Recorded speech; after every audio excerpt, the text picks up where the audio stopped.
Hello, and we're live. Following my live stream yesterday, I've had quite a few questions from people who were completely shocked about the changes to EPC regulations for commercial property. And maybe they missed the headlines earlier on in the month. But just to recap, at the beginning of this month, over 8,000 properties disappeared from the rental market in London because they have introduced a minimum EPC rating of an E for commercial property as of the 1st of April this year. And that's only the start. It is due to be raised to a C in 2027 and to a B in 2030. And analysts have calculated that by 2030, over 90% of retail premises will be illegal to rent out.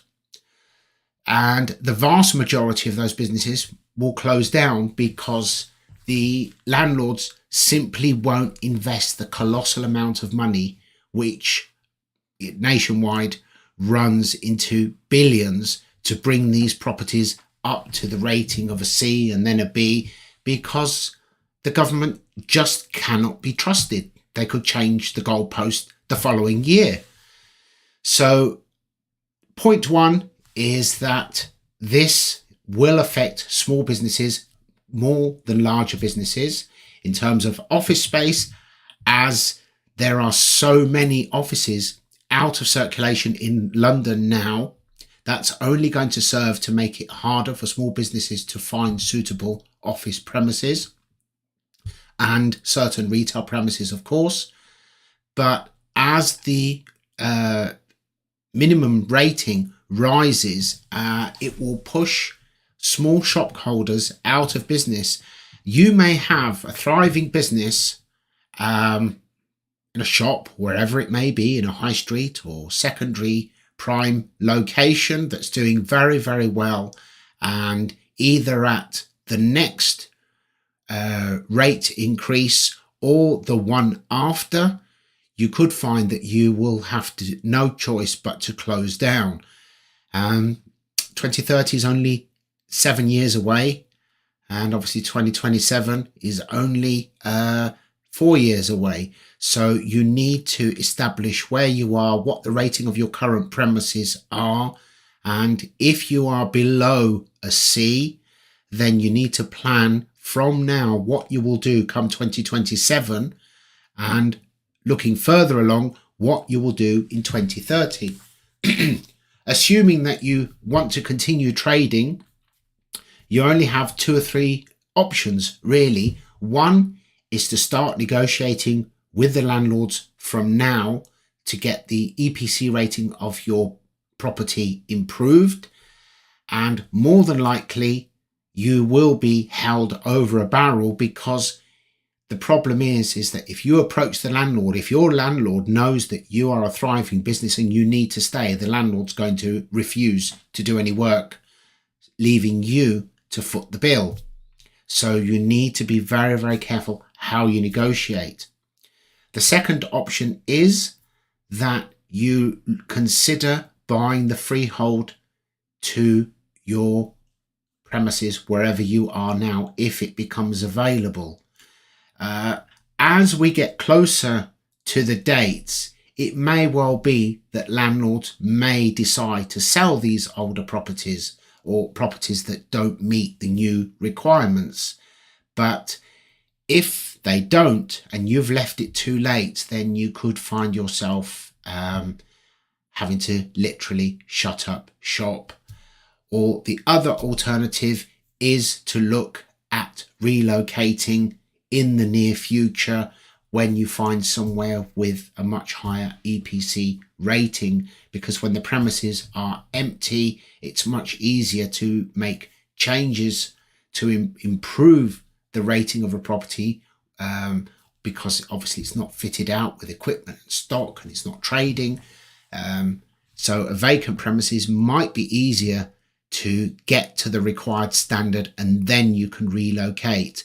But whatever you do, you must not ignore this, because the worst thing that could possibly happen if you are trading and you're doing well, and you probably in all likelihood won't want to close down or move, is not to leave this to the last minute, because there's going to be many others who will also be looking to move or improve or buy the freehold or whatever option they consider.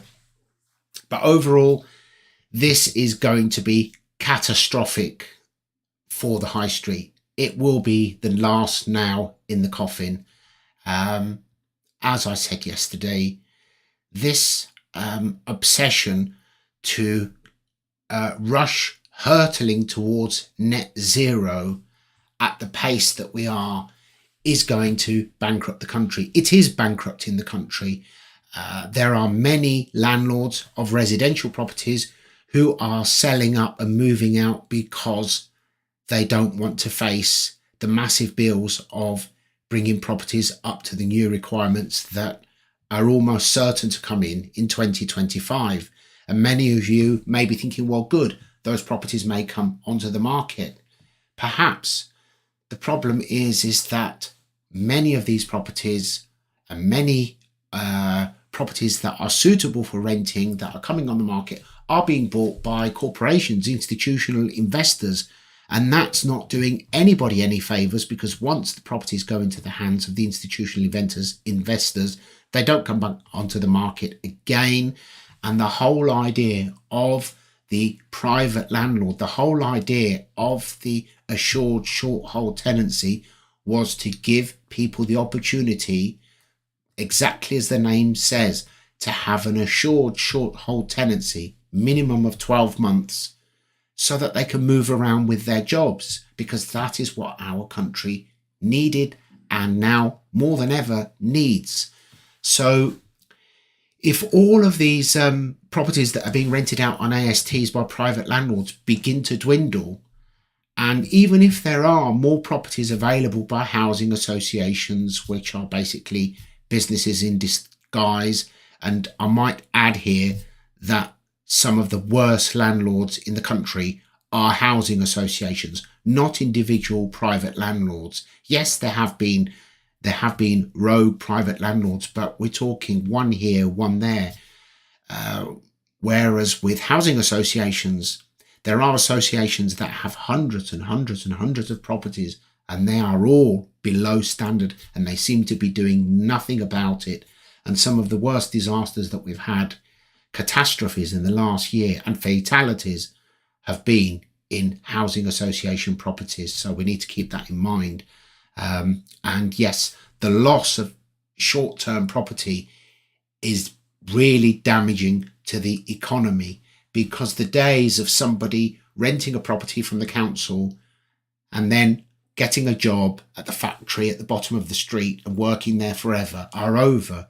So now people need to be flexible, because they may need to rent somewhere in Manchester for a year or two, and then they may find a job in Bristol and then move to London, or whatever the case may be.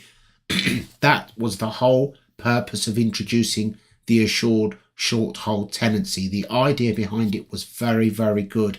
Unfortunately, in many ways, it was implemented, or the entire housing policy has been implemented badly. And we need to bear in mind that there are parts of London where over 50% of the property is vacant. It's literally just used as a car park by wealthy overseas investors to park their money, and they don't care. There's a street in London called the Bishop's Avenue. Those of you in London would know it, of course. Used to be one of the most luxurious streets in London. Fabulous houses, all individual, all on large plots. And through the 80s, one by one, they were bought up by overseas investors. They've parked their money and they've just left the properties there empty, and many of them are derelict. The entire street has gone to pot. The answer to that, I don't know. And we're going to have the same now with commercial property, because there is going to be so much commercial property out there that just won't be legally available to rent. Because of the way the tax laws work, much of or a large portion of commercial property, industrial units, offices throughout the country is actually owned by pension funds. They use your pension money, they just buy up these commercial units, they put them out to offer for a certain rent. Normally it's fairly high. Many of them sit empty for a long, long time anyway because they're asking unrealistic amounts. They don't care. It's not their money. So these properties can sit there empty, and yet you have individuals, startups, sole traders who may be looking for a small unit, medium-sized unit, or maybe they want to move up to a larger unit and they will be unable to find somewhere because the availability will dwindle. The effect of this initial 8,000 that are being lost in London is yet to be felt, but then post-pandemic, the country still hasn't really got back to normal with so many people working from home. How that will pan out, who knows? But once the next change comes in 2027, the loss of even more offices, even more warehouses, even more shops, I believe is going to be catastrophic. This is complete and utter madness. So if you are somebody who may be affected, as in you're a tenant in a freehold property, keep this in mind. If you are a freeholder of a commercial property, keep in mind what changes are going to be put into place. And if you are an ex-residential landlord who's selling up and thinking of moving into commercial, do your research, because you may very well invest a lot of money into property that you won't be able to rent in 4 years' time unless you spend a lot more money on it. And you may need to spend even more 3 years later when the minimum rating rises to a B, which at this point in this short timescale is absolutely ridiculous. And whilst I'm in favour of insulating, improving properties, it needs to be done in a constructive way. This is just driving the country to ruin. So if you have any questions on this, or you'd like to know anything further, or you'd like to have a chat about it, or anything like that, as always, get in touch. You can email me, you can call me, you can message me, whatever works for you. Thank you very much, and I will see you in the next video.